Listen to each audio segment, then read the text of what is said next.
A few things that I can comment on about this invitation is not only was it sort of attention-getting, the largest portion saying ministry marketing allows you at a quick glance to know what you're looking at, why you're looking at something, and with a catchy slogan, an educational workshop you can't afford to miss, something to make you think. The information box at the bottom, of course, lets you know all the important information and how to find out more information. The website is there, and my logo. So it's always important whenever you do anything to not only give everybody information they need, but to brand yourself and identify yourself as well. You can click to slide 2. So really this would be the first, just the first in my series of slides. And again, it's our goal tonight to help you promote yourself from whatever the activities you're doing now and taking them one step further. If you can click on the next slide. Marketing for Jesus. There's a lot of thoughts on this topic. Some pastors or ministry leaders don't want to go anywhere near. They don't want to sensationalize what they're doing. They don't want to bring any attention to themselves as an individual or as a church. But, you know, we do have to get the word out there. You know, if you're having something at a certain place and time, you need to get the word out that you're going to be doing it, or else you're not going to fill your seats. If your seats aren't filled, then you're not promoting the work that you're there to do. So, yes, in some ways, marketing can be seen as flashy, as worldly, and as a distraction, but it is a powerful tool, and we shouldn't be ashamed to use it to promote your kingdom mindset goals. Exactly right. You know, Jesus did promote his Father's work, and one of the best things, the most powerful tools that everyone has at their disposal is always giving out excellent customer service skills so that the word of mouth carries the information about your business or your church or ministry. Word of mouth from other people that have come into contact with you is the most powerful tool, because it's a testimony, right? Why do we all, in Christianity, we all share our testimonies to empower one another, to strengthen one another. It's the same thing, you know, whether you own your own business or whether you're getting your word out there about your ministry. If others are talking about it, then that's the most powerful tool. Next slide. So getting the word out, how to market your ministry. There's so many things to consider, and we're going to learn tonight of how many just different areas actually encompass marketing. You know, it was interesting to me when I owned my own marketing company. I met with this lady who was a nutritionist, and she wanted my help, so she hired me to consult with her. I went in and I said, show me everything in print, everything that your customer would see, everything that you share from your vendors.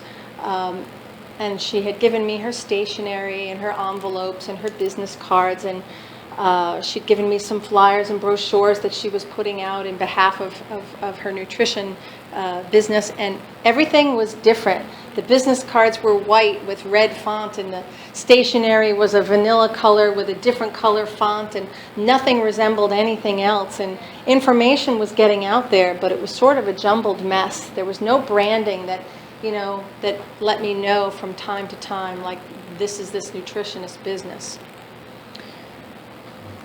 It's really important that you know, whatever you do on any level, that there's a consistency and a recognition that'll go along with that.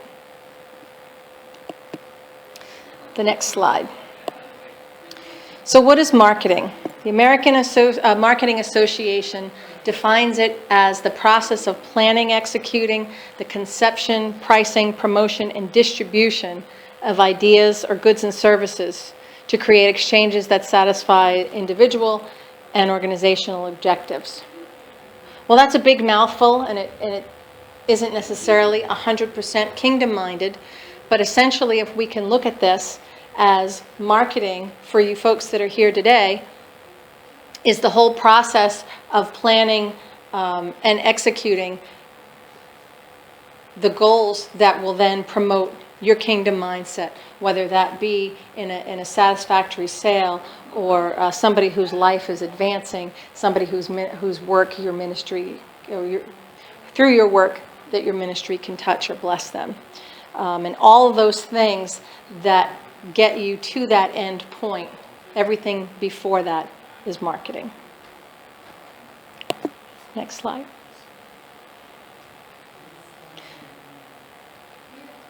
Yeah. So again, it includes everything necessary from your idea to the end user or the end result. And some of you are sitting here today and you're in established businesses or you're in established ministries or churches. You're in different points of things.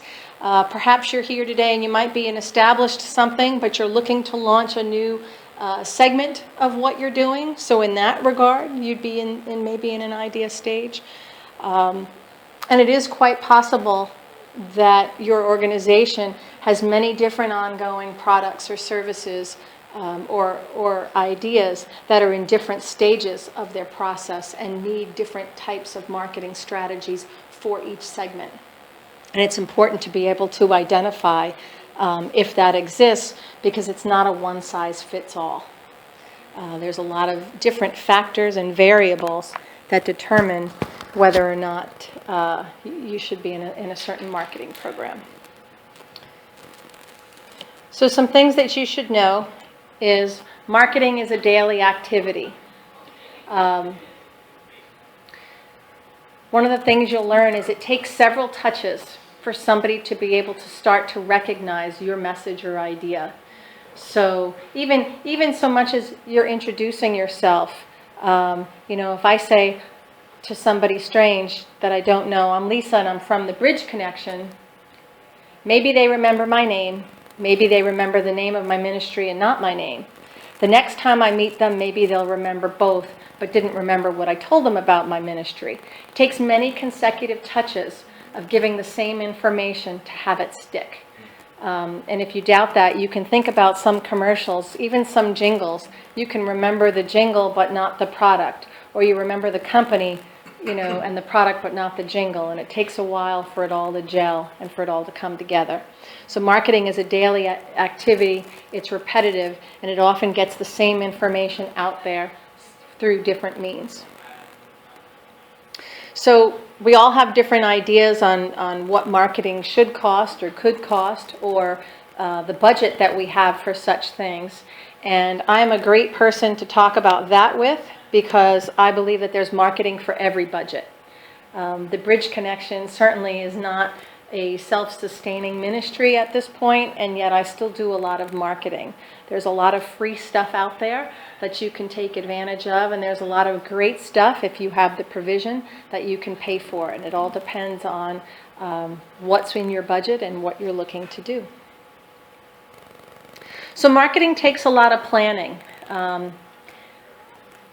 Even this particular workshop tonight, I started, even just the idea was probably about 5 weeks ago, and I should have jumped on this much earlier, but it was a culmination of fitting some needs from different requests and just making the timeline work. But marketing calendars really should be set up about a year in advance, and that way different things take different amounts of time to execute. Sometimes companies want 2 weeks notice if they're going to publicize an event or something. Sometimes, like I do a lot of announcements on K-Love, and there you have to be at least 6 weeks out. So you really need to project forward, and the best way to do that is by staying organized and having a plan, knowing with certain projects or things that you're working on, when those actually need to happen, and then back up the timeline for when you need to start to do certain things. Kind of like when you plan a wedding. You don't just say, Today's October, I want to get married in December, and you're going to start to wait for 2 weeks before to start planning everything. We all know you get the hall first because that's the longest time to be booked out, and certain things take different amounts of time, so you need to orchestrate that all in to have that successful launch of the perfect wedding day. The easiest way to market is business cards. And actually, if you would, on the way out, right where that sign-up sheet is, there's some from the Bridge Connection, and you can take one. Business cards are the easiest way that people can not only get to know who you are, get your contact information, remember your logo, and even forward you on to someone else. You may want to give out two. There are certain people who always give out two. It's one for you and one for you to pass on. That's a great idea as well. Next slide. Did I miss one?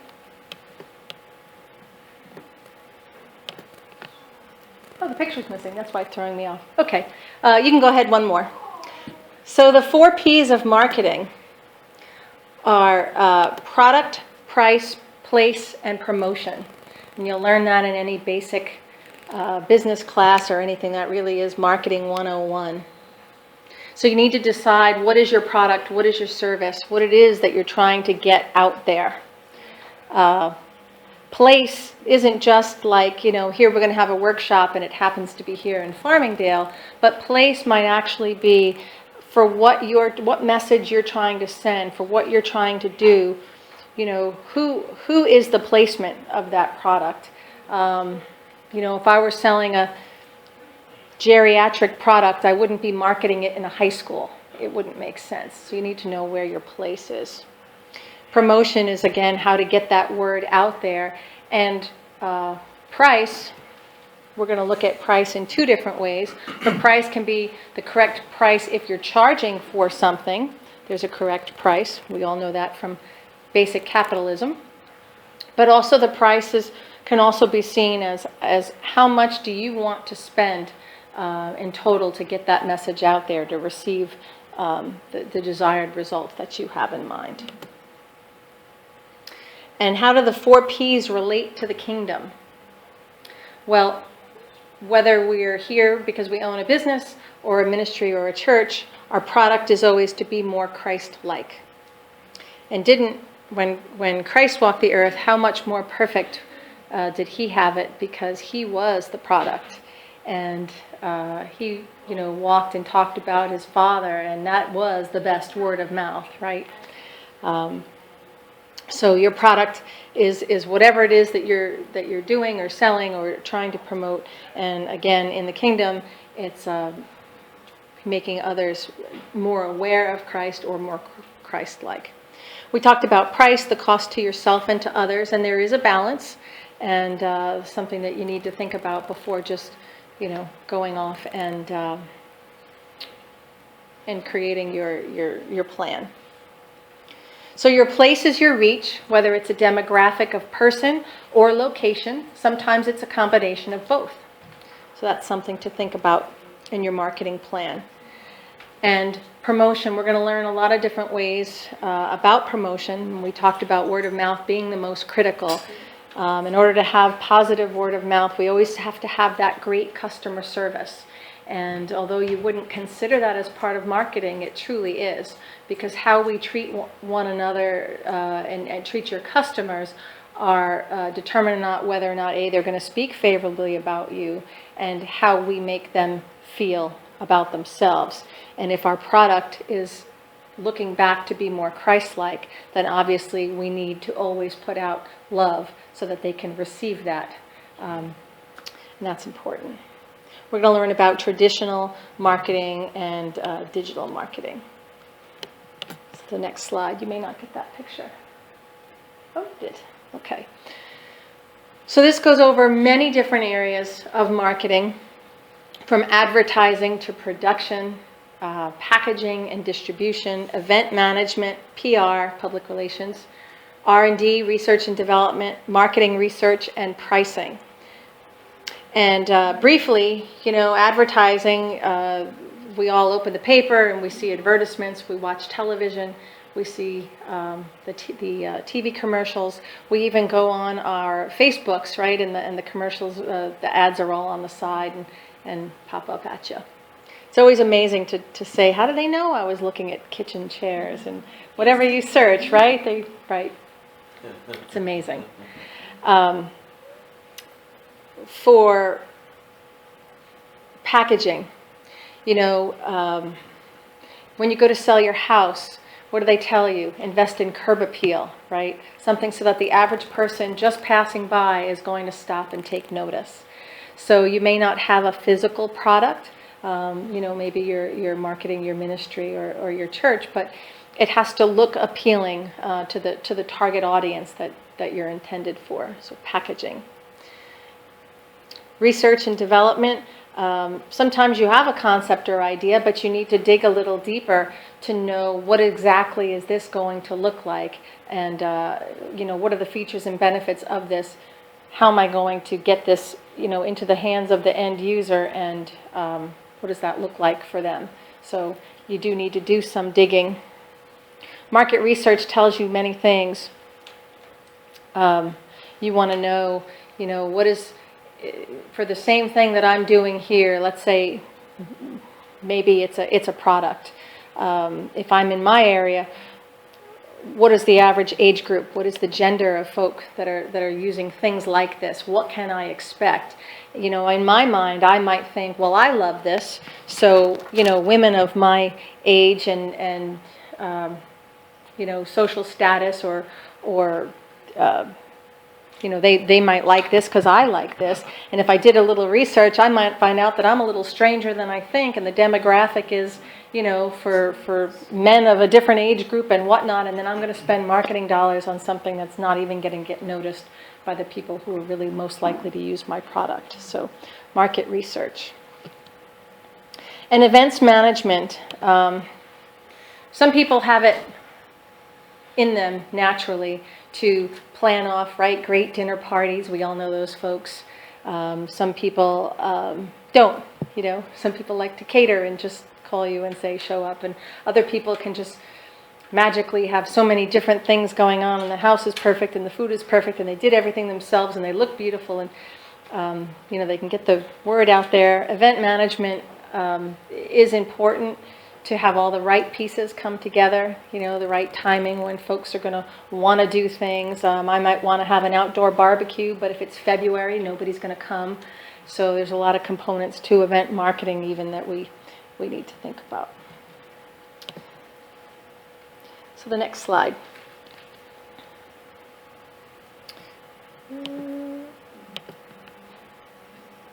Oh, that's a shame. That is a picture of my website that you can't see. So sorry about that. I put a picture of my website on there because I wanted to talk about the budgeting and how there is a marketing plan for every budget. So like I said, the Bridge Connection is very new and it does not sustain itself. I did know that I need a website, because if someone goes, who's this Lisa chick and what's she got going on? And I don't know that I want to go out and sit and listen to her talk. So I need a place where people can go so they can decide if they want to invest further in their time, in their prayers, in their resources. And I built a website. Now, couldn't afford to have a designer build one, and I couldn't afford to have one managed regularly in a platform. There are plenty of websites out there that are free. So the one I particularly use here is Wix. It's Wix, Wix.com. So what you can't see because you're not viewing my website is that on the bottom it always attaches itself to Wix. When you're getting it for free, they're going to make sure they continue to market themselves. If you pay a little more money, they drop their ads and you just see me. But it is, something is better than nothing. And I did make it myself. My business cards have the web address on it that you can check it out if you haven't already.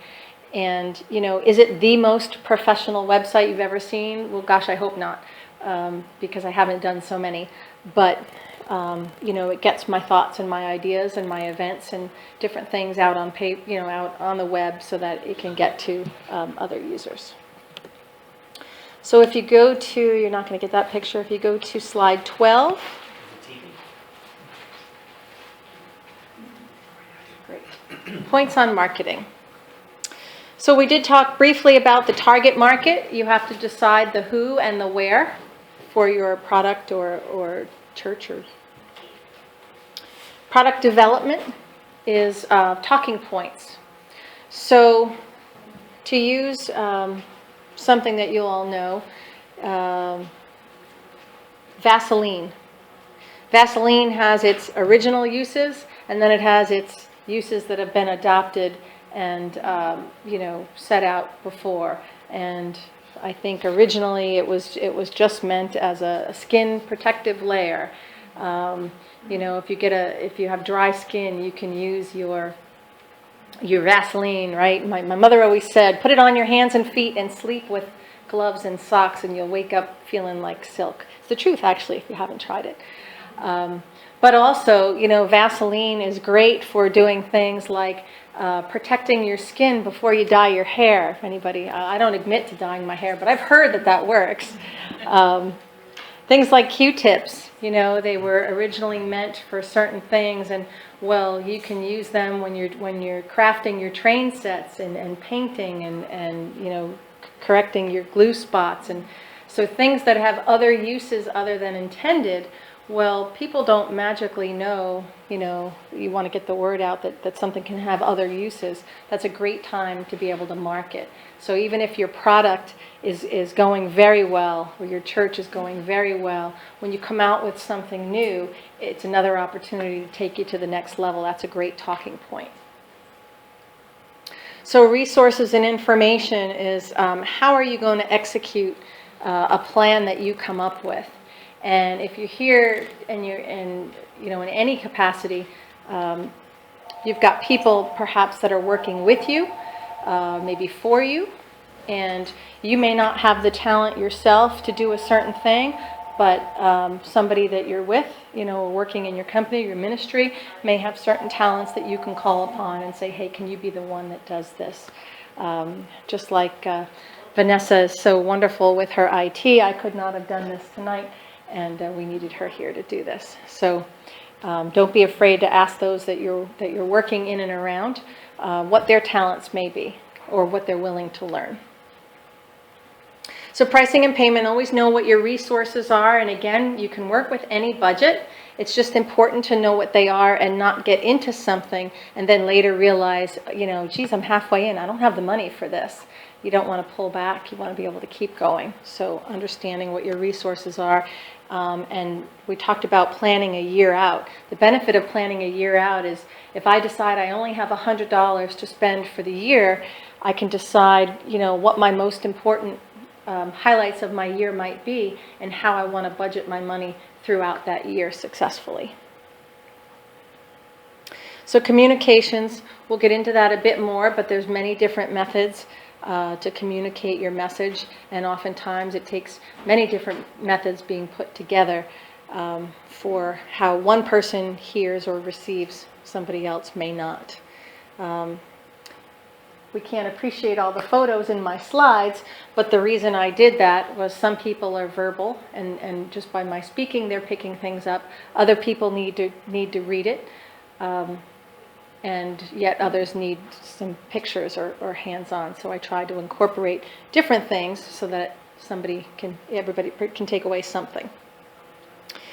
So media relations is things like PR, press releases, and EPK stands for Electronic Press Kit. Used to be, you made a sales call or you were telling somebody about what it was that you were the information you're trying to get across. They'd say, send me your kit, send me your media kit. And you'd have to spend, I don't know, $8, throw it in the mail, wait for them to get it and review it, and then be able to discuss it with them. Now we do all this electronically, which is great because it saves you money, it saves time. And it means that it can go out to anyone, and it can even go out in some parts. So maybe if I'm a church, but you're only interested in my worship team, I can send you the part of my EPK that just goes with the basic information, and you don't need all the other ministries that might be operating out of my church. So I'm only sending you something that's tailor-made for you. And your EPK has things like your bio, who you are, what your ministry, your church is about, what you're looking to do, some examples of your work. EPK. I find that a lot of worship teams, worship groups that I work with, that's the one thing, that to get started. Nobody even, if you say, hey, I can play music and I can have a concert at your church, well, who are you and what do you sound like? And so they're not even going to speak with you unless you've got some basic information put together. So we talked about customer service and how that was important to keep generating the positive word of mouth. So, we all know that we want to feel welcomed and appreciated, and that's a great way to do that, and that's free, right? Networking. I shared with you that I had done a lot of networking. I was in insurance sales, and you'd go to these events several times a week, and you'd collect stacks of business cards and shake all these hands and pray you remembered the person's name when you ran into them the next time. But networking is really important because it's not so much about self-promotion, but it's about making connections. So, I might be talking to someone, and while I don't have any use for their business, I might know, oh, geez, I thought my girlfriend was maybe talking about something like this. I should let you meet her, and you make that connection. It produces that goodwill. Someone feels appreciated that I remembered who they were. I made a connection, so I'm doing some people good. And then they're going to think about you and being able to help you moving forward. You'll be top of mind. Reciprocate. Exactly, reciprocate. Advertising. Sometimes in marketing, we do have to just go and advertise, and usually that means paying for something. A lot of times there's ways to barter through advertising. Maybe I want to get my message out there. So if I'm willing to do something for you, you might be willing to do something for me. I attend, on occasion, I go visit a local church, and I had been speaking with them regarding some marketing tips and ideas and whatnot. And I had back in June a ladies' event, and they were willing to put it in their church bulletin, not because they're supporting all sorts of ministries that are not out inside of their church, but because, I had been doing some things to help them, and they thought what I was doing was good. It lined up with who they were, and they helped me out by getting my word out. So sort of a barter situation, and everybody benefits, and I didn't spend any money with my zero advertising budget. So special events. Sometimes we do special events, and it's a great form of marketing, and it's not necessarily you hosting an event to promote your agenda. Sometimes you are participating in someone's event just to be associated with it and to be able to help somebody else out. Again, just like networking, it's going to come back for you. And sometimes you are absolutely doing something because you want to promote who you are. And I guess a great instance is like here tonight. I shared with you that right now I'm out of work, and I had been lending some folks some ideas in terms of marketing and promotions for different people. So I thought, let me get them all together. Let me showcase my talent. Never know who you folks know, and you might keep in mind, oh, Lisa, yeah, well, I heard her talk about that. Maybe I'll tell somebody about that.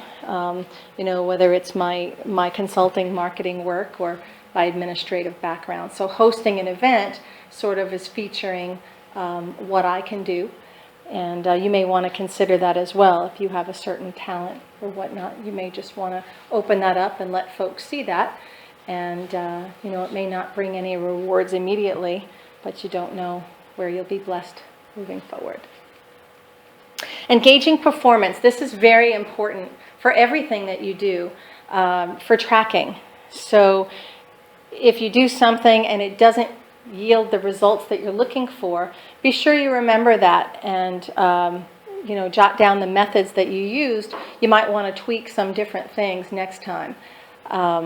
So, if you throw an ad in the paper, a coupon or an offer or something, you want to make sure that you're able to track that so that when stuff comes in, you know what worked and what didn't. You certainly don't want to recreate something that doesn't work.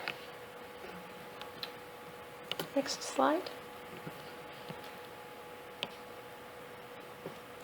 Outreach marketing.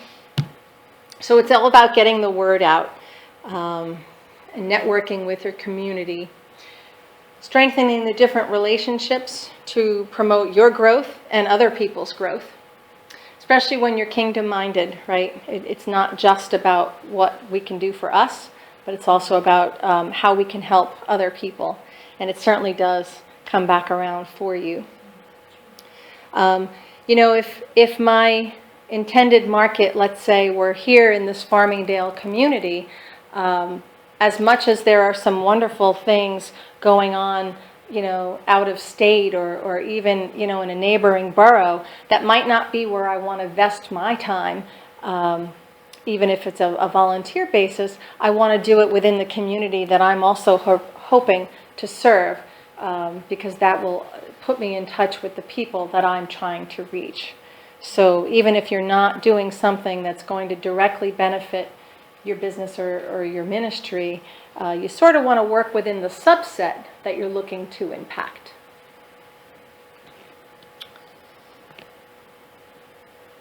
Following up on leads or prospects and with consistent, frequent, timely touches. We talked about the importance of, it taking a few times for people to get your name or what you do. And the statistic is it takes about 7 times for people to get your message, and sometimes as many as 12 times for people to actually go ahead and either try something or make a purchase or come to an event. Actually, there was a woman who just about every month says, "When is your event this month?" Every time I tell her, second Saturday of the month. And she says, "Right, I'd like to go." And you half expect her face, and the month comes, she's not there. And I run into her again, and she says, "When's your next event?" And we've done this. I get to the point where I kind of stopped expecting that she would come. Well, lo and behold, not only did she come one time, but she came and brought a friend. And I've been talking to her about it for probably about a year or so. It just took her that much time. It's not that I'm not saying she never had the intent, but for whatever reason, it's that frequency of touches. Always told her the same thing with consistency, same time, same place, and then she got to really come, and she's been back since. So you want to even have a plan when somebody reaches out to you, whether it be they've come to your church, or they've sent you an email or made a phone call. How do you follow up with those things? What sort of timeline are you using? And is it something that you can duplicate with other people as well? So if every time somebody joins my email list, I send them a little thank you note. I want to make sure that I do that for everybody, and I'm not doing it randomly. And maybe 3 months from now, I want to send them an invite to view one of the blogs that I have on my website, and just frequent touches that you determine what the timeline is, that A, keeps you top of mind, B, let somebody know you're remembered and cared for, and hopefully, gives them information that they can find helpful. So encourage word of mouth. It's great for marketing or referrals. If you like what you see, tell a friend, bring a friend. And that's always great because, we tend to make friends with people that we like and who are like us. So, if you like something, your girlfriend might like it too. So, you would want them to benefit by whatever that is. But, if you don't ask, I made sure that on all of my touches to get the word out there for tonight, that I mentioned that it was okay to bring a friend, that it was open to everyone, that this was the specific target, but everyone was welcome. And you never know, as we're talking about things, who's going to uncover a need. So we talked about networking.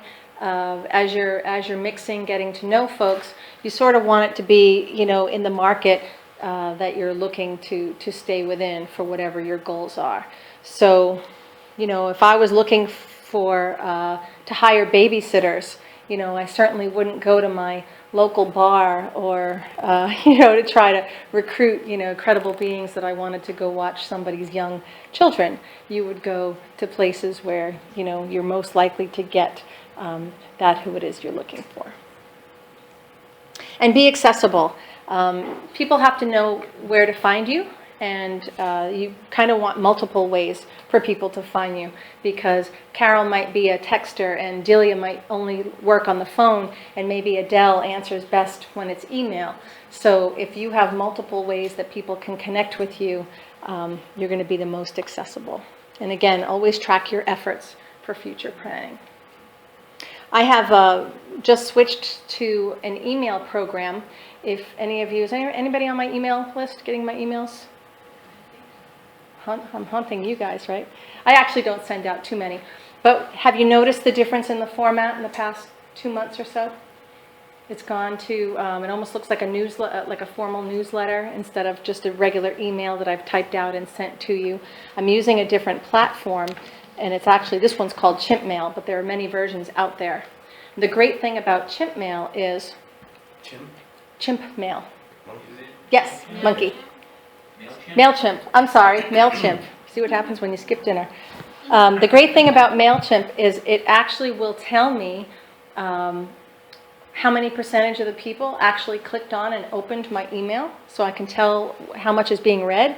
It tells me how much time has passed before folks are opening my email. There's a timeline to things.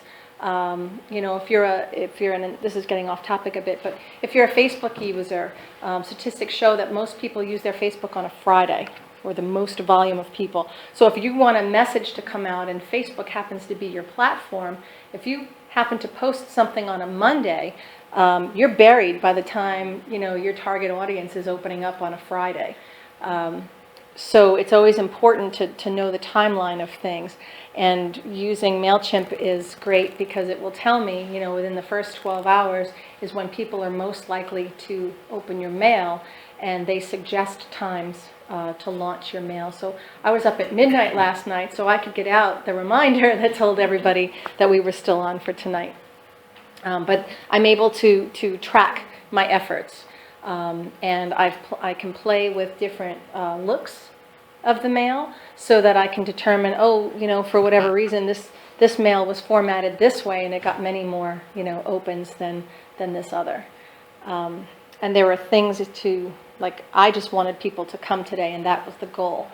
But if I wanted to do something else, like grow my email list, I could suggest that I could give you an offer if you forwarded it to a friend. So there's always ways to get your objective done through your mode of communication with future follow-up timeliness.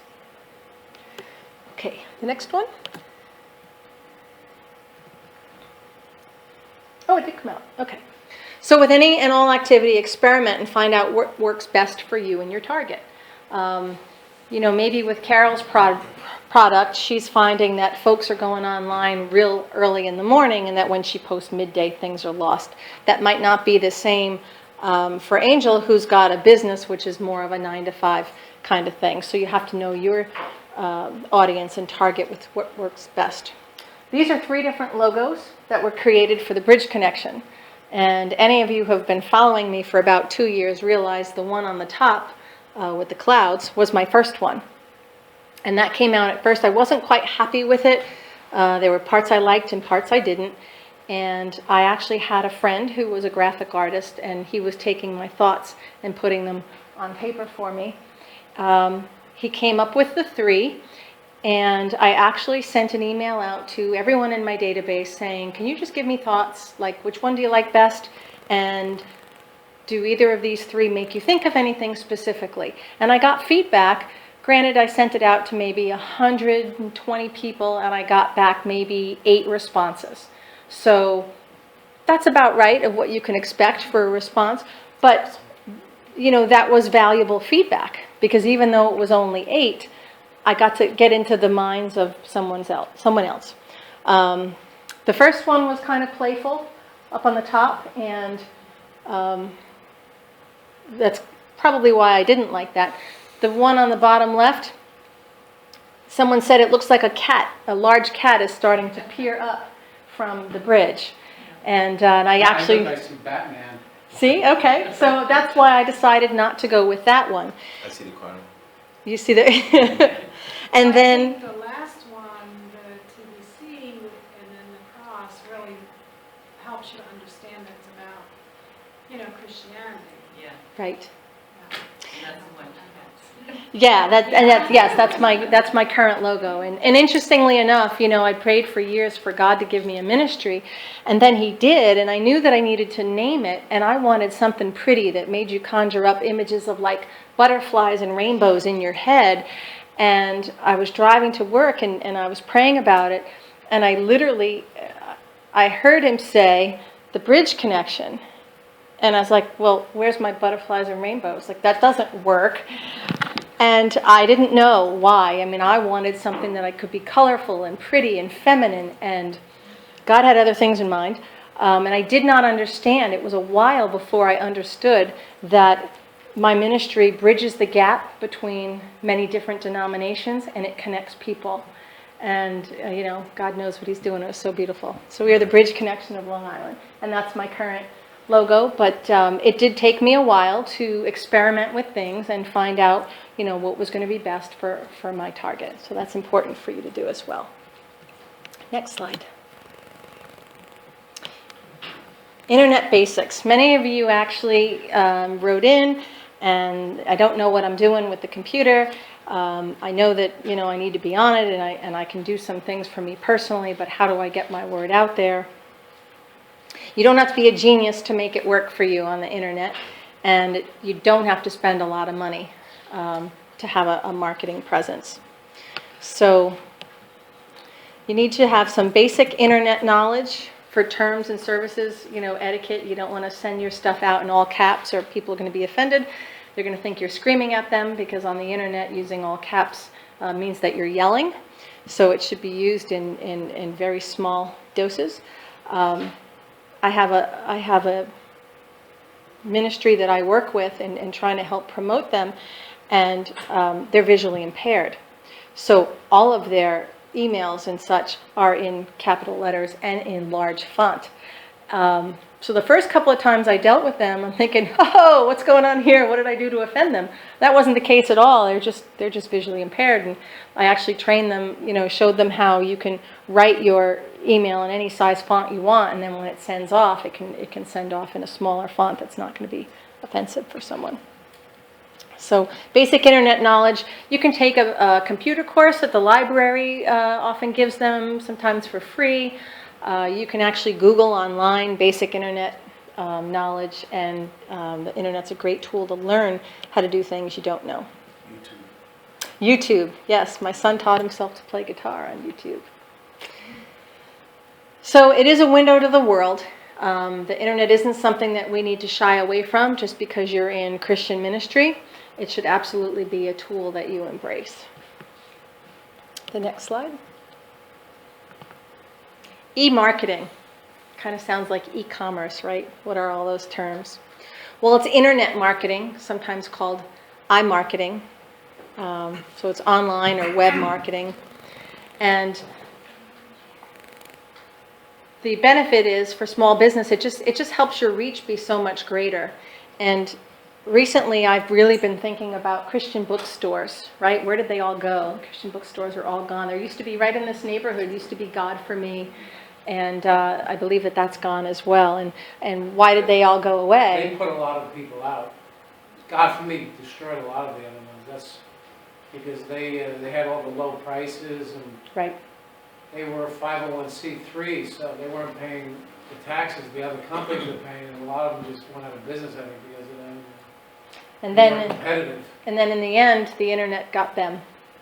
So, you know, we all like to shop on the internet now, and you don't necessarily want to go into a store and browse, or if there isn't one close to you, having something shipped to your home certainly is very helpful. So the benefit of an e-marketing for your small business or even ministry is that you can get to a wider range of people. And it is cost effective because when you throw stuff out there, it can be reached at any time, 24/7. Also keep in mind that it's in print forever. So personalized marketing. When you do e-marketing, whether it be through emails or whether it be through social media or even through blogging or using your website, you can personalize to your specific target market. So it'll increase your interactivity with who it's being attracted to. And you'll find, just as that slide where I said, you know, find what works for you, what methods work for you. If you switch off using things like photos, graphics, and videos and different musics, you'll find you'll get different responses as well. You know, some people want to see a video that's embedded that they don't have to click and go to another site, and some folks, you know, just want to see a quick picture with a title. They don't want to stop and view a video. So depending on what message you're trying to get across, you might want to think about, you know, what sort of method you're going to use to connect with someone. Next slide. So a little bit about websites. They don't have to be expensive or overwhelming. They don't even have to be multiple pages. They should be the hub of your activity. You know, we talked about having different methods of marketing, and it all starts with a business card and contact information. If you have a website, if you're using social media, everything should connect to one central hub. And a website is a great place to do that. And I wish that we could connect to my website, but if you look on my website, when you open it up, the first thing you see is my logo. So if you were looking for me and you know who I am, you'll see that you're in the right place. And from there, each page has my logo, so you know that you haven't deviated off. Every page sort of feels the same, so you're getting an impression when you spend time on the page. And while the bridge connection is on Twitter and Tumblr and Instagram, Pinterest, Facebook, they all link. They all have a link to go back to my website. And my website even has a place where you can sign in and join to get my newsletters, which are emailed from MailChimp. And there's also a spot on my page where you can donate. So there's an active PayPal button on there. But everything generates back to the website. If you're on my Facebook, I'll link you back to my website. So you want a hub of activity. And while I strongly suggest that it could be your website, it's not to say that that would be the choice for everyone. That's something that you can look at. So with a website, you need to determine a budget. If you make one, like I said, mine is totally free. And you can upgrade. The first upgrade on this particular platform is probably $5 a month, and then they go up to about $40 a month, depending on how many bells and whistles you want to go with your website. So whatever that budget is, you should work within that. And you want to pick a website builder if you're spending any money. You can be a little more selective as to who you want that website builder to be. And again, you want to connect all those internet efforts. Anything you're doing on the web should be connected to the website. And you want to use SEOs, which are those keywords that will drive somebody back to your website. So, the last thing that I have up there is update. Nothing's worse than, you want to go check out a church and you click on their website and it's October and they're telling you what their, July picnic is all about. Like, really? Like, when's the last time you updated your website? It shows me that either you have nothing current going on or you just don't care. You're not looking to bring new people in. So you really want to keep things updated. Next one.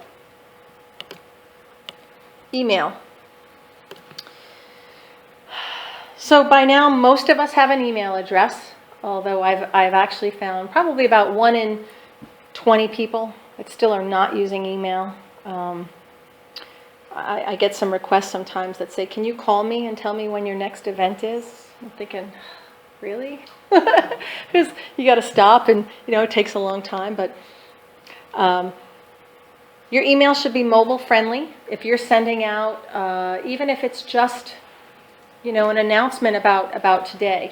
If you viewed that email that I sent, the reminder that you got in your morning email, if you viewed it on your computer, you'll see if you view it on your phone now, it looks differently. And that's just the nature of going from the smartphone to the computer. But there are actually ways when you're building email that you can make sure that it's more smartphone friendly. More and more people are accessing their mail from their phone.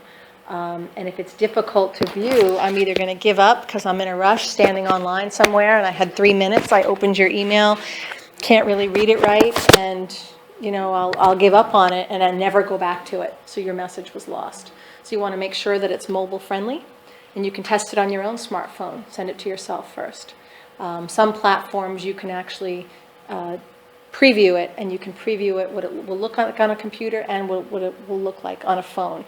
And sometimes it's kind of a balance because you don't know where folks are going to open things from. So you might have to compromise. I don't really like the spacing totally in this arena, but I need it to be more mobile friendly and work like that. So several addresses. I know I'm going out of sequence. I apologize. Several addresses to keep you organized. So let's say I'm whatever at tbcli.com. So the back end, is my ministry. And the front end, one might be Lisa at, tbcli.com. The other one might be info at, so it's a general mailbox. Some might be, prayer at, whatever different segments I can use for different information. So you want to be able to create several different email addresses, and that helps keep you organized. Maybe I just want to pop in, I only have a few minutes to read my own email, and I only want to read the folks that, maybe have a prayer request or a need that they want to address with me. So if I create different email addresses and give them out differently, I'm not, going through my junk mail in my e-box when I really just want to see the personalized stuff. It'll help keep you organized. We did talk about the timing of emails for optimization. So depending on when you you have figured out that your target market is opening their emails, that's kind of when you want to get them out so that they don't go to the bottom of the box. Not everybody starts at the oldest and work their way up. Some people just go from the top and then work their way down. Call to action. That's all about what you're putting in the subject line. You want to really have something that's going to make me curious and open up your email. You can actually go to search engine optimization words, which is what that SEO stands for, and see what kind of words are going to trigger people to call to action. I found that my just saying that the email was about, the Bridge Connection October service wasn't getting enough people to open them. When I would say something like, new worship team performing Saturday, that might get you to at least open it up and to see what I'm talking about. So you want to play with your wording of things to find out, what's going to get the most opened emails. Because obviously, how much of us get the junk mail from the post office, right? And you can tell by the outside that you're not even going to bother opening it. Well, you don't want that to be your message. List building. Should always be building lists for your email addresses. So one of the ways that I did that tonight was by asking you to fill out your email address when I'm going to send you that free ebook. So I'm giving you something that you want, and it's something of value, hopefully that's going to be a tool for you to use. And I'm also collecting information in a way that I can keep getting information out to you. So you always want to not just be giving your business card, but to be receiving others, and always asking for emails. Even if you are a point of purchase, you might be in a retail store. when you're taking those sales in at the register, you want to ask for those email addresses. Collect the people that are more likely to be in your target. And if you're doing email on a regular basis, make sure you always have a place where people can unsubscribe. Nothing's worse than getting that unwanted mail that you've been looking to get rid of for months. You get the next slide? Hey, you got it working. That's great. So there's many different platforms for social media. We're going to spend some time talking about that. Of course, each social media platform could be its own night, so we can't go in too deep tonight. You're going to find that there are different age groups using different kinds of social media, again, different times of day and in different ways. So you need to find with your market what works best for you. I'm on LinkedIn, but that's more for me as a person and not so much for my ministry. All of my messages I try to place on YouTube. I also feature some of my worship teams. If I can record them, they go on YouTube as well. So the Bridge Connection in Long Island has a YouTube presence. I'm on Twitter, Facebook and Pinterest and Tumblr. But the key thing is I'm not spending 60 hours a week making sure I'm loading up to all these things. Many oftentimes when you load to one, it will forward to you for the others. And that's good and bad. It's great because it's saving you some work. It's bad because if I follow Adele on Facebook and on Twitter, I'm getting the same note twice. So very oftentimes I create a template. I say, no, I don't want it to follow. And then I'll tweak the template just a bit and send it out on Twitter. It could be that the picture is different. It could be that the caption is different. I changed something so that, yes, you're getting the same message, but it looks just a little bit different. Next. Social media. You know, when we all joined Facebook, you went through and friended every person you vaguely recommended from grammar school, right? I mean, it was all about the numbers. I just want to build my friends and how many can I get? Wrong. It's not about quantity. It's about quality. Whether you have a ministry, church, or a business, you don't care about the people that are outside your target. Not to say that you don't want to friend them on Facebook, that's fine. But when you're talking about your efforts to promote your kingdom-minded thing, what we're here to talk about tonight, it's about the quality of your connections. So if I'm ministry-minded and I want to get some words out, well, if I'm building time with all my connections that I have from out of state or out of the country, and my ministry is more about here in Long Island, then I'm spinning my wheels for something that's not going to yield me the success that I'm looking for. So you want the quality of who you're targeting to be there. And you want to brand your social media. If you have a logo, like the Bridge Connection, I want to make sure that it's on my Bridge Connection page. I want to make sure that when I do something, you see it there. Whenever the Bridge Connection is mentioned, I want you to be able to see it in your head, what my logo looks like Burger King. I say Burger King, you know what the outside of the building looks like. You know what the inside of the building looks like. You basically know what their menu is. It's consistently branded, and it's branded in the same way. So you want to do that with your social media as well. If you're always using a favorite verse or a slogan, you always want to keep those in mind as you push your message forward. I'll say one thing. Yes. In case anybody ever wants to see how a certain company's website looked 3 years ago or 2 years ago, Google the Wayback Machine. And if you go on the Wayback Machine and put in the URL of Burger King, you can see how their website looked 5 years ago or 2 years ago. They'll take you through years of the websites. Yes. Thank you. That's very helpful. So one of the ways that you can build your contacts, whether it be email or social media, or to be able to use your social media to get more email contacts, is giveaways. And I'm sure you've all signed into something and put in your name and email address at a chance to win airplane tickets. I know for myself, I'm trying to go to the Holy Land, and the airline is trying to give stuff away. And so I've gone on and I've given them my contact information at a chance to win in their sweepstakes. So giveaways are a great way. It doesn't have to be expensive. You know, tonight you came, I don't know if anybody came because I offered a free ebook, but you know, you're going to go get a free ebook, which didn't cost me very much, but you know, it's something that I can offer in exchange for that contact. So finding ways to do giveaways, even if it's your time. You know, you might be a service provider and you might be able to just call and transfer some information, and that might be worth a contact for you. You should think about blogging. You're all experts in something, in what you're doing. And being able to talk about that is a great way to become a trusted advisor.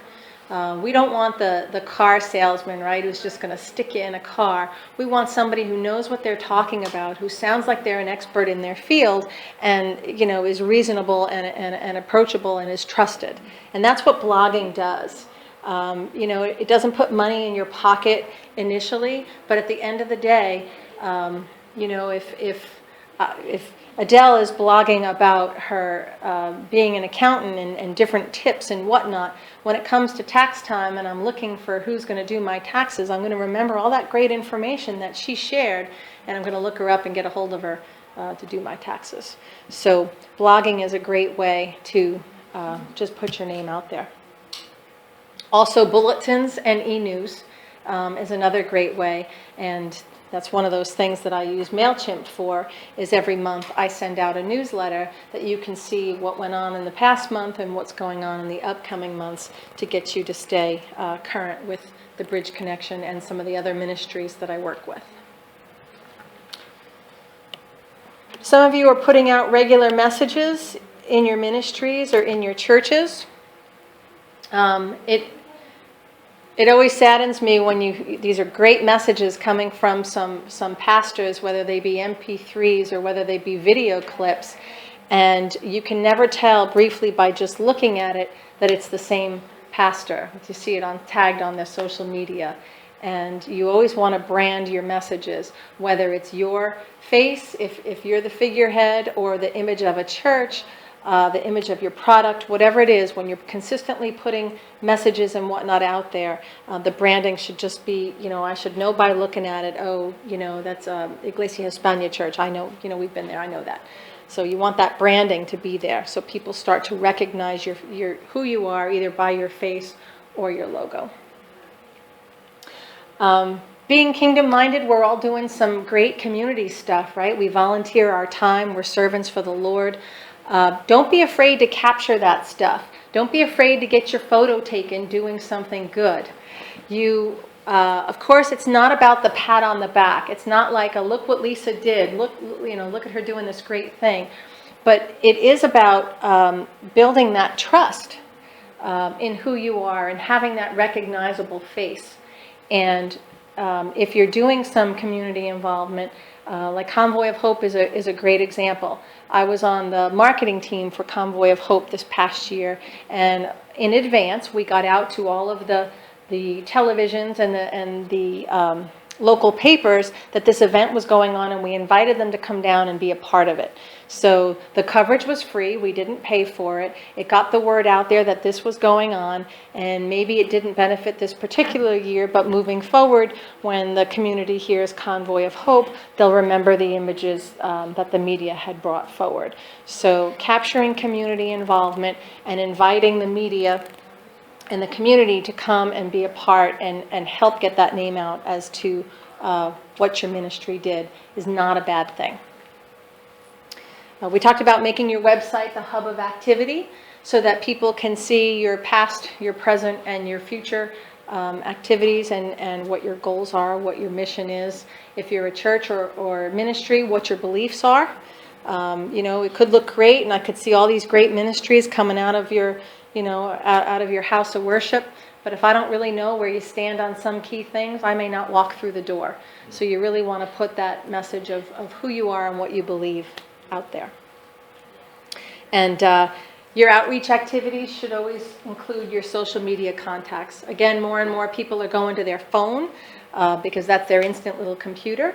So you want to make sure that, even if it's just one or two methods, maybe I just want you to go to Facebook because I'm mostly on that, or maybe I just want you to update on Twitter because at 148 characters, I can just give you, a 5-second snippet of what's going on. So decide which one you want that to be and keep that going. Next slide. Social media, if you're using it personally, even outside of any ministries, it's a give and receive. You can't just put your stuff out there and expect people to interact. If you're not at some point interacting with other people, hitting that like button, hitting that share button, your activity tends to slow down, right? That activity button you see in the top right-hand corner, you're not getting any numbers in there if you're not being active. And social media is all about the give and the take. If you have a Twitter account, you can't just ask people to follow you. You actually have to follow them back, even if you're not reading their stuff. Just hit the follow button. It's a give and take. And really, again, keep in mind that you want to follow and have people follow you that are within your target. If you're places you're not supposed to be, then you don't want those people following you, and you don't want to be following those people because people can see, and track where you've been. So, keep in mind that when you use the internet, a lot of things get very public, and you want to stay credible. And, we always want to be men and women of integrity when we're doing kingdom-minded work. So you need to keep your regular contacts on your social media to keep yourself being the top of mind. So we talked about how Facebook, the timeline, you get to the bottom if you post it on Monday and your event isn't until Friday. The same thing with tweeting, with any social media really. It's all about, when things are coming in live. So you want to stay top of mind, you need to put yourself at the top of the list continually. We talked about how different tactics will engage different results. So videos may work great with some of your social media, and in others it may be posing a question. The Bridge Connection operates out of a place called The Sanctuary, and it's a ministry incubator located in Ronkonkoma. So one of the groups that I joined on Facebook was I had or now live in Ronkonkoma. And every once in a while I will post the event that I'm going to have, inviting the local people to come down. Well, there aren't too many Christian venues on that group. So I found that nobody was really going to watch one of my messages.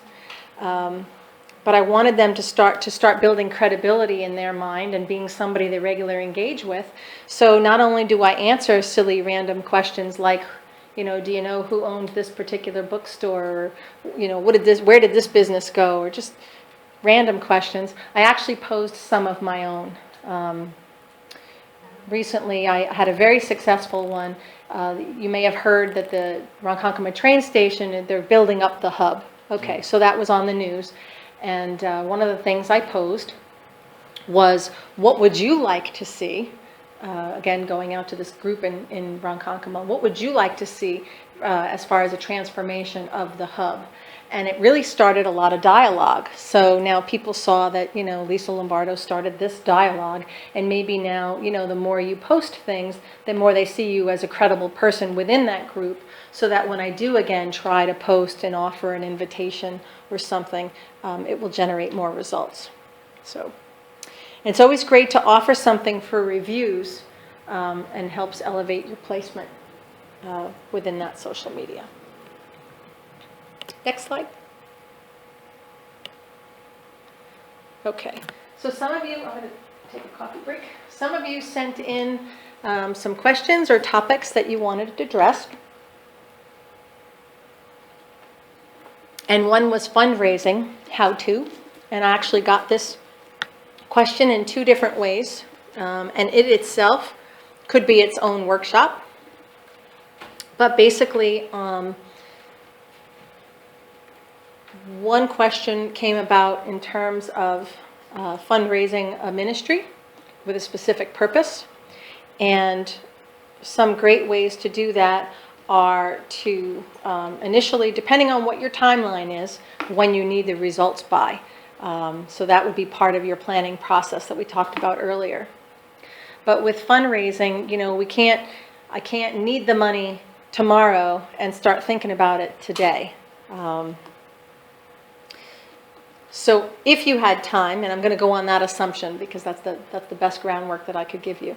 If you had time, I would start to blog in and around, you know, who you are, what kinds of things, perhaps if it's, let's say, for a mission trip, maybe you would want to talk about the destination of the trip and talk about the, you know, the world situation in that geographic area. You know, what are their challenges? What are their successes? What are the goals for the country? What impact are people making at this point in time? So you're blogging on different topics, all related to that, and you're building an audience of folks that are following you with this information. Then when you want to go ahead, or you can concurrently have either a PayPal or a GoFundMe type account where somebody reading your blog has the opportunity to go ahead and donate for your cause. Could you just tell me, how do you blog? Like, Okay, so blogging is basically writing a little article. right, but where do you go to do that? If you have a website, you can post your blogs on your website. I actually do that directly onto my Wix site, and again, that's a free site, and I can blog directly on there. And when you blog, not only do you want little topic, you know, a couple of paragraphs, not too long, you know, it's not a thesis. You know, it's more than a Facebook post and kind of less than a thesis. So 3, 4, 5 paragraphs that engage a reader, getting your message across as to whatever the topic is that you want to be the trusted advisor on. And sometimes you want to do things like attach it with a video clip or attach it with a photo, something to make it a little more engaging. We're spoiled today and we don't just want to read black and white, you know, we want to look at pretty pictures. I have tried, and it's a little too early for me to talk about the success of this. I haven't been able to monitor it yet. But not only do I blog certain things when something quizzically, you know, comes to me, like the most recent one was, it was raining out when I woke up, and the Lord started to speak to me about something. And so I kind of put together the concept of the rain, what it was that I thought the Lord was talking to me about, and then at the end I brought it back to the rain. And actually looked on the internet for a picture of rain and found one that I liked and threw it all together and put it up on my website as a blog. Other times I take snippets of my message and I take, you know, my written notes and I put that, you know, kind of condense it all into a couple of paragraphs and throw a photo on it. One was even a cartoon that I thought sort of fit, and put that together as a blog on my website. And you know, for me, my goal might be a bit different. I'm just interested in edification and you know, unity, and getting my message out there. But trying different ways to keep it interesting, and then you have to then promote the site, whatever the location of the blog is. It could be an email that you're sending out a blog. It could be, you know, a website that all it has is your blogging information. And you know, we can talk more about that offline, but so you would want to, you know, just keep putting information out there so that folks are going to actually look forward to it. I mean, I think if we took a sample, all of us are subscribing to some kind of newsletter that comes in daily in your inbox. Maybe it's a daily prayer or a daily verse, or you know, maybe you like Joyce Myers and she's coming into your inbox every day. You know, well, why couldn't it be Adele Geller coming into your inbox every day? If what you're saying is engaging enough and consistently people are going, you know, I read this once or twice, it's really good, I think I want this every day. And now your information is now going in. You know, if you're a service provider, you can certainly offer a tip of the day or a tip of the week and write a little paragraph about it, sending it out to your existing or your prospects, and watch that relationship grow. You know, now you're not just the the provider that does X and Y, but now I've got you in the back of my head that when I need Z, I'm going to call you. So, blogging is great for those things. And setting up a PayPal or a GoFundMe, I particularly like PayPal over GoFundMe. Accounts like the GoFundMe, they tend to have a timeline on them, and you're giving up a large percentage to go back to the company for marketing. They do have more services and more capabilities, but when you're on a limited budget, handling a lot of those things yourself and being able to keep a greater percentage of the money certainly is beneficial. So yes. So, Lonnie, I seem to always go back and forth between how do you know when it's too much to blog? Because ultimately, we're in the service industry, so ultimately, yes, there's credibility, but at the same time, we're giving everything for free. Are you talking about frequency or the length of a particular article? Content. Okay. So the thing is,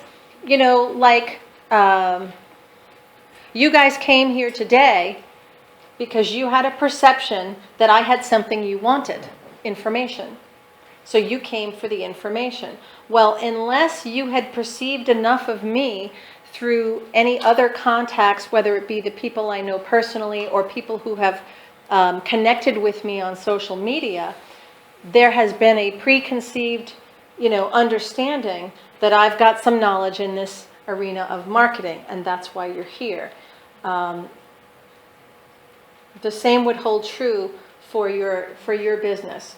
You want to give tips and whatnot, but still always defer to, okay. So you see things on TV and they do these great and incredible feats and they say, children, don't try this at home. Well, they've gone through and they've showed you, first we did the this and then we did the that and then this is what happens, but don't try this at home, go to the professionals. You kind of want to be the same thing, and you're in photography, right? I'm in photography and graphic design. Okay, so you may want to teach people how to take a better selfie. You may want to teach, so you're not going to tell them, how to go out and replace the wedding photographer, or how to go out and replace the need for you. But you want to talk about, the more common areas of what you do that you can pass on everyday tips. That when I do need a photographer, well, you've already taught me the great selfie, and you've already taught me of how to change, pixels if I'm sending something, through an email or something, so that, when there is a need for a professional, and you can always outline those areas that you are a professional of, and make those your highlight points. So you're going to be very intentional about your topic matter and what you will and won't share, and always defer back for the option of bringing you in.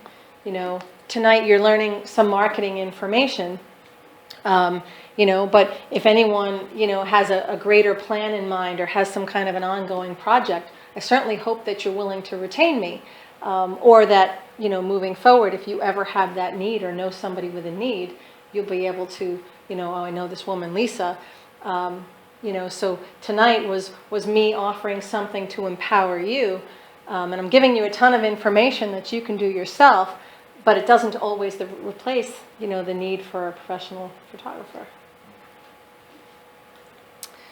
Okay, so Mark, go ahead. Also, let's say if I'm the CEO or I'm the owner of a company that sells stainless steel cookware. Okay. As a blog, I might not talk about my silverware, but I might blog, I don't know, maybe I'm a chef and I'm Sure. blogging my recipes. That's exactly right. Right? You might feature now recipes you're that work well good. with stainless steel cookware. Right, exactly. Right. The great thing is, everybody know what Pampered Chef is? Pampered Chef is kind of like Tupperware. It's the ladies' home parties, but they're trying to sell you,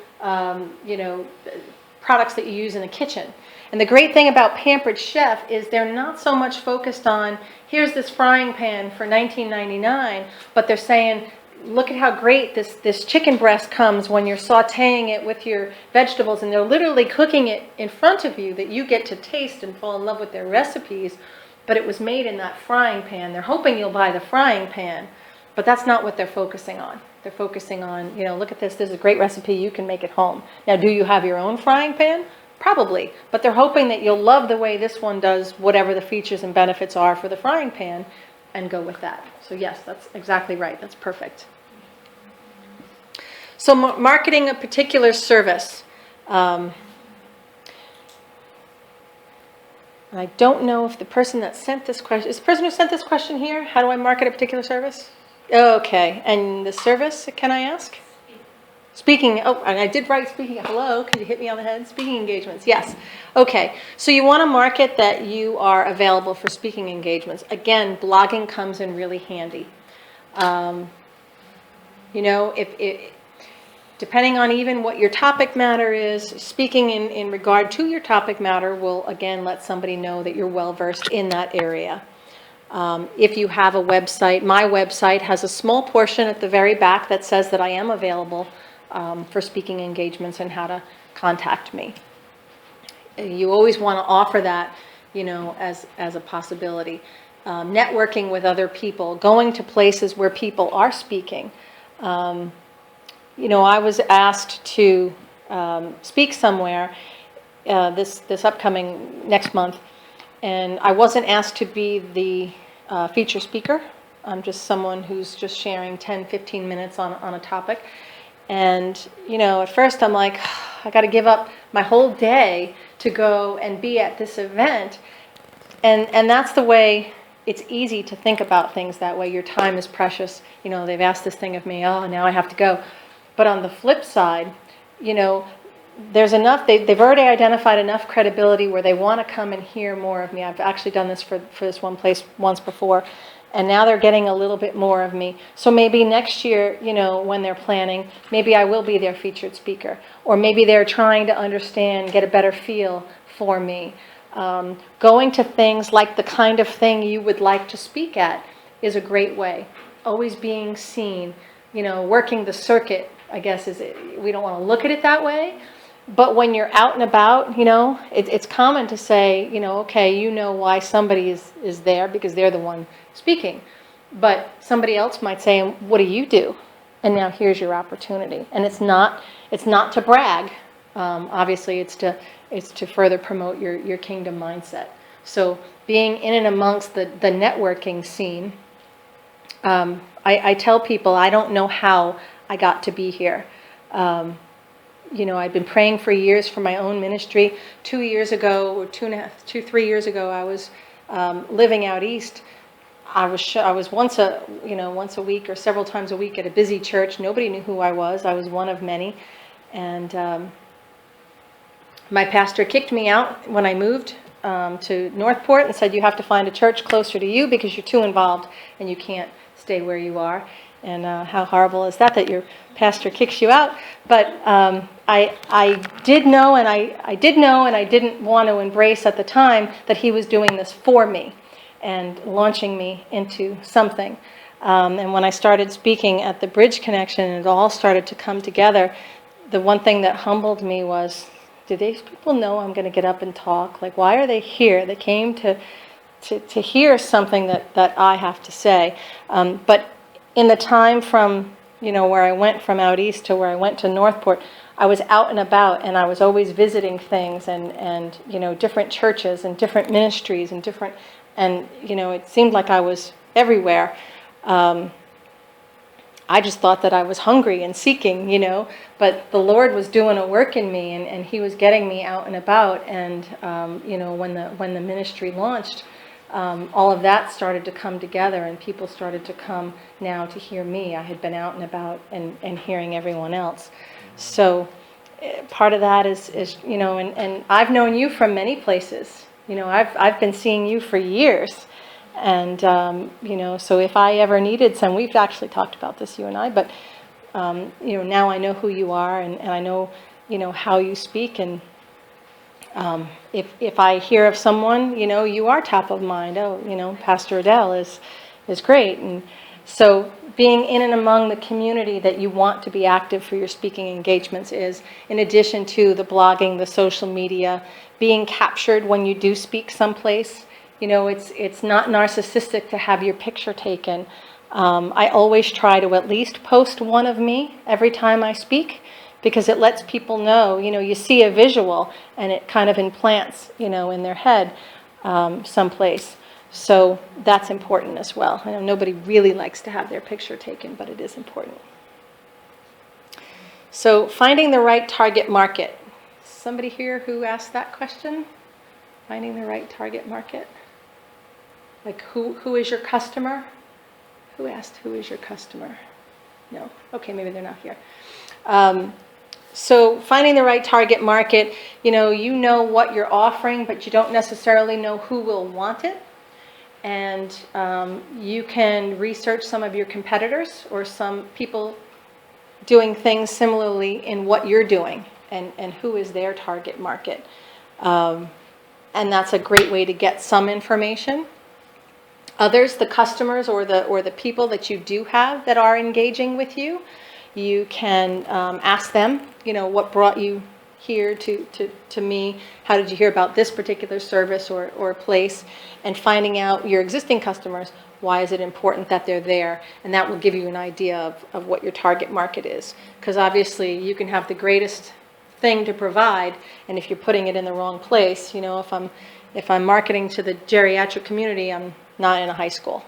So you need to really find the right target to really get your place and to get your kingdom-minded thing promoted.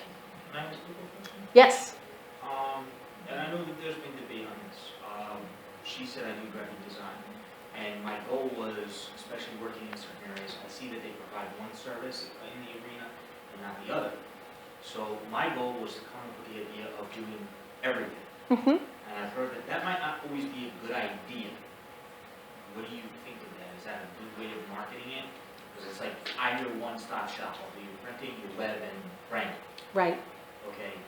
Do you understand the question? I do. I think I do. And you can correct me if I go off track. Okay. There's a couple of different school of thoughts to that, and you will have to wrestle with what you know about your own market and your own competencies. You know, a lot of people say do one thing and do it well. I happen to be a person that wears many hats professionally. I deal very well when a company needs a manager to, you know, wear a lot of hats to be able to run on their feet and think independently. So I can operate from the place that you're speaking of. In terms of getting more customers, your thinking could be on both sides. There is a segment of the market that needs a one-stop shop. That might be more of a smaller client, somebody who either with less of a budget or who's just starting out, and that is a benefit. Another way to market that would be, you know, if you address myself and I own a company and maybe I already have somebody doing my graphics, but I don't have anybody doing my my computer work, my web work. So you're not trying to get rid of everything, you're just looking to fill the hole. So in that case, even though you have, you know, you can wear 3 different hats, you can be selective, you know. So you're having a conversation. When you're in sales, you listen more than you speak. So you're not saying, I can do this, this, and this for you. You can say, this is my company. Tell me about what you're using for this and how are you getting this managed and you know, what are your needs in this area. Once you get an idea of what their picture is, then you can hone in and go, okay, I can't help them with A and B, but I can help them with C, and that's where your pitch is going to be. You follow? Yep. So some people may benefit from you doing everything, but then you're going to have those customers where you have to zone in, and that's when listening first, you know, won't kind of cut you out of the market before you have your foot in the door. And then later on, A and B can come. Right, absolutely. And that was our question. What's that? That was our question. Oh, The one finding you the- just covered. Finding the right target? Yep. Oh, okay, good. I'm glad you're here. I just checked my email and I'm like, I think that was me. Very good. I can say one thing too, is if you ever like doing the business on the internet and you want to see how your competition, the people that you're trying to compete against, go to Alexa and type in categories and they'll show you the top companies in every category. So you can look at all the top companies' websites to see exactly what they're doing, to see, who you're going against and what they do. You're a plethora of information. Chris is in marketing. Number 4, social media, self versus business. The person who was very concerned about this sent me a text message saying she could not come.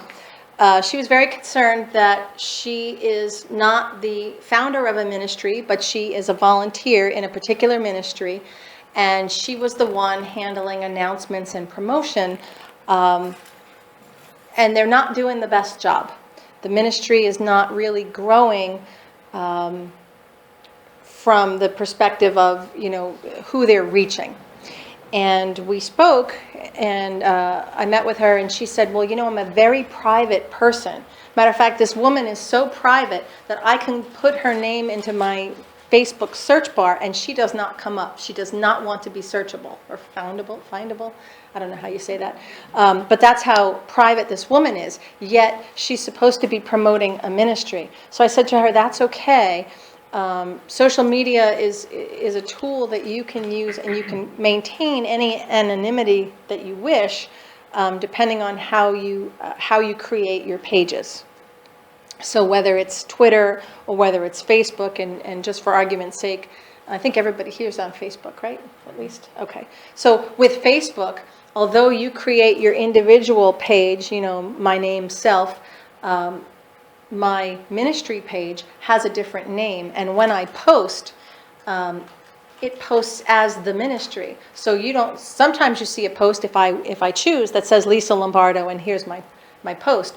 But when I post inside of the Bridge Connection of Long Island, it says the Bridge Connection of Long Island posted this thing. So you can keep your anonymity, but keep in mind, having said that if you're representing a certain thing or product or ministry, in your personal page, you don't want to say anything to the contrary. In other words, if you're a representative of Nike, you don't want to be photographed on your personal page wearing an Adidas shirt. That would be contradictory. So, and you do have to, especially when we're kingdom-minded, make sure that your Facebook posts and even the comments that you're allowing to be tagged, to your page, whether it be a colleague or whatever. You don't ever want anything on your page that goes outside of what your beliefs or how you want people to perceive you.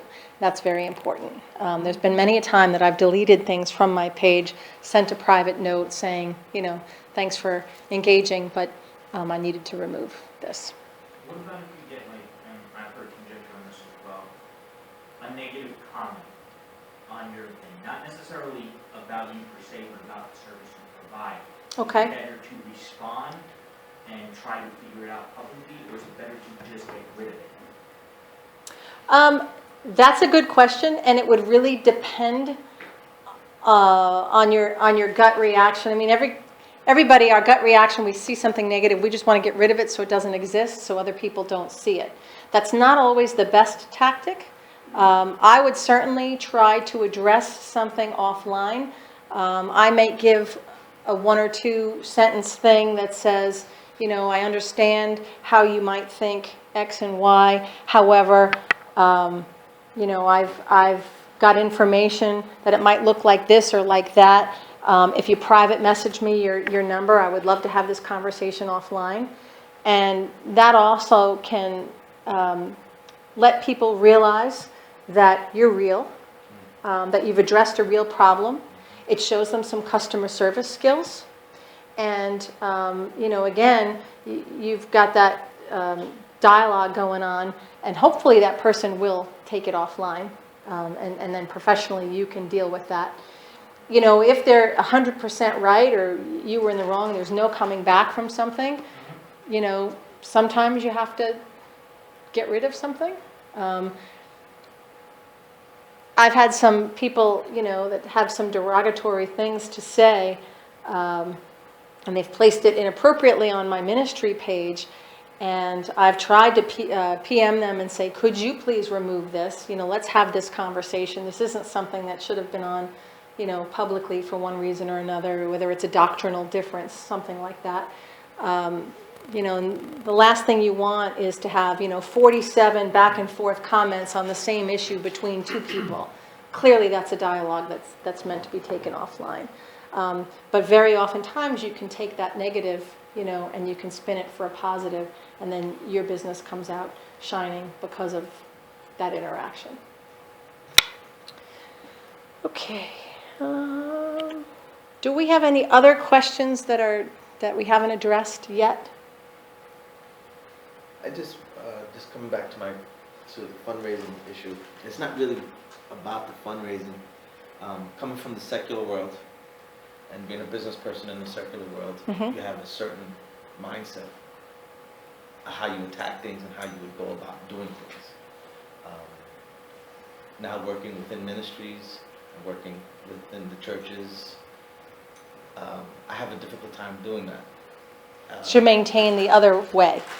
Well, in certain situations, my heart is telling me that these things that I'm thinking about, whether they be circular, would also work in my ministry or my ministries. Mm-hmm. But bringing those ideas out is very tasking, and I find that, especially when we're dealing with fundraising, I guess from the question I'm asking is from the standpoint of fundraising within a ministry. Are there rights and wrongs that you should do? Well, I don't know if that's a fair question to ask. that's a good question, actually. Point of case, I sent you a copy of that email. Yes. I labored over that for a month before I sent it out. Okay. The Holy Spirit lives inside all of us, and He is our guide. You were right to wait. If you weren't sure and you waited, and I'm sure it came with prayer and discernment.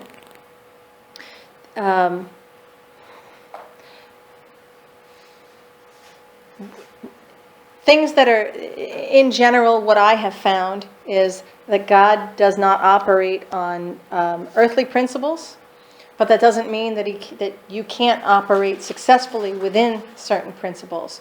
Fundraising may look like traditional fundraising no matter where it's placed, and at other times, God may have a different idea of where we're going to get our funds from. But at the end of the day, if you have a certain goal in mind, the consistent is you need the money.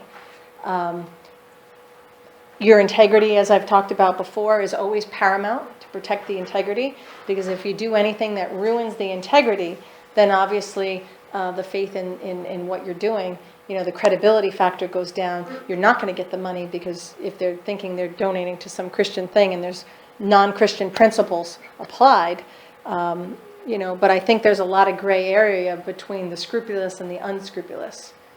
Does that make sense? Just because something isn't consistently being currently used within Christian ministries doesn't mean that we people don't need a paradigm shift to see how other things may work.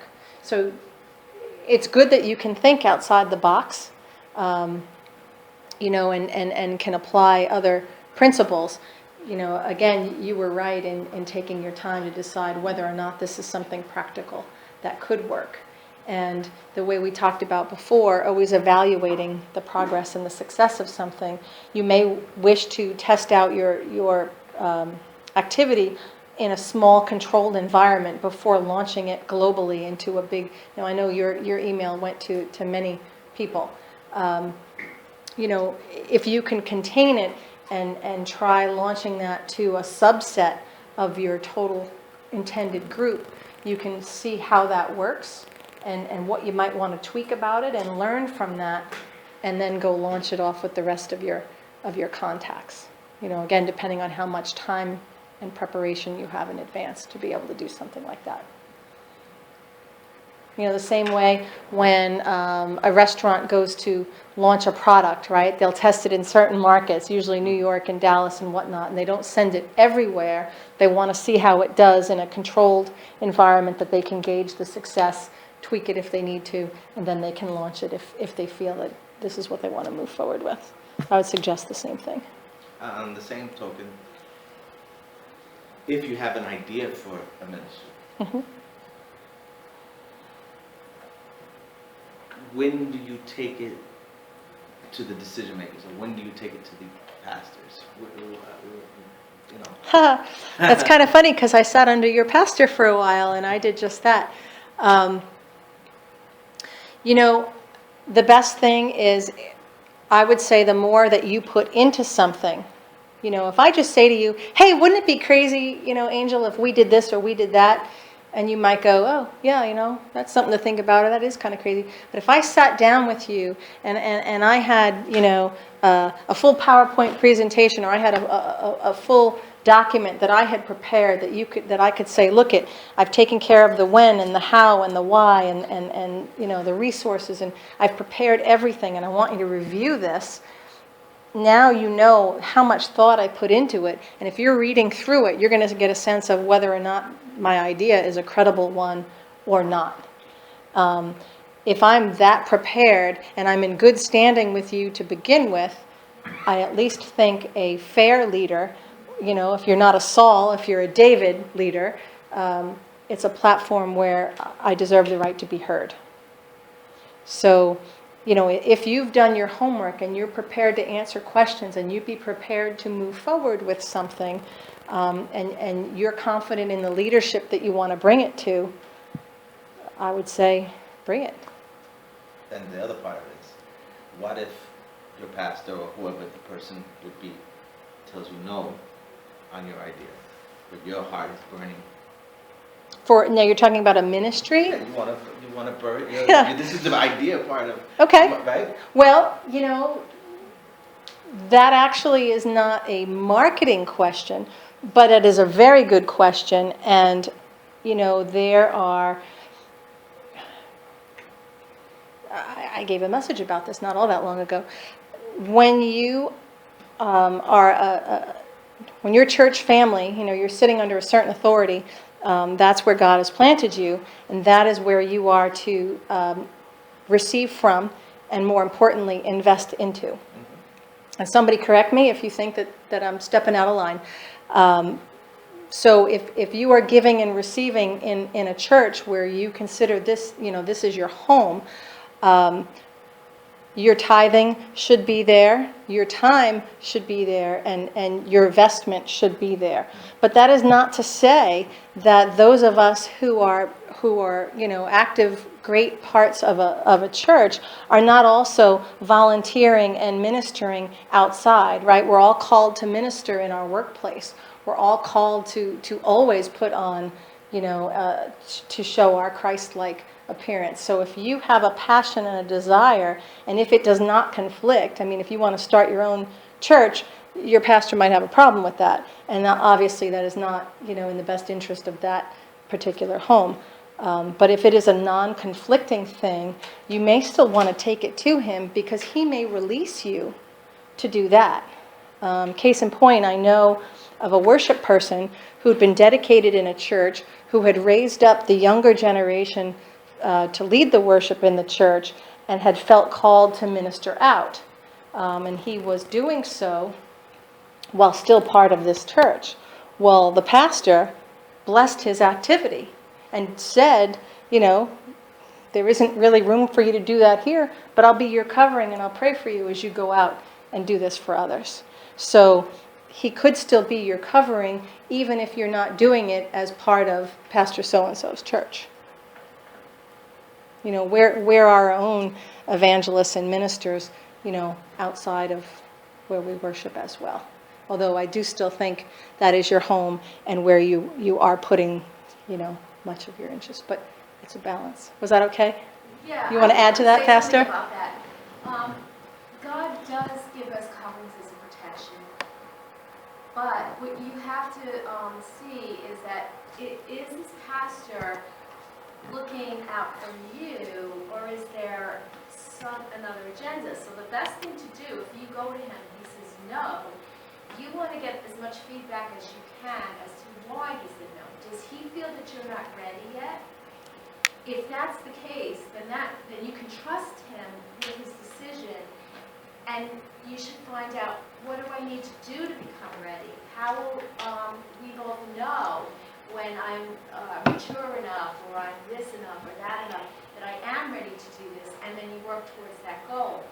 But if you get a sense that the reason that he's saying that doesn't have so much to do with you, as it has to do with how he's viewing his ministry, then that's a different situation. Then you want to go back to God and say, Lord, if this is you, if you're telling me to do this and I am unable to do it in this setting, then I need you to tell me what my next step is, because I'm not going to give up on this dream, but maybe I'm just not right now in the right place to get the support Right. that I need for it. Very good. Thank you. Can you go to the next slide, Pastor? We're just wrapping up. I know it's been a while. I'm We going to got- give you somewhere totally different. That's okay. No, that was a great question, and I appreciate all the input.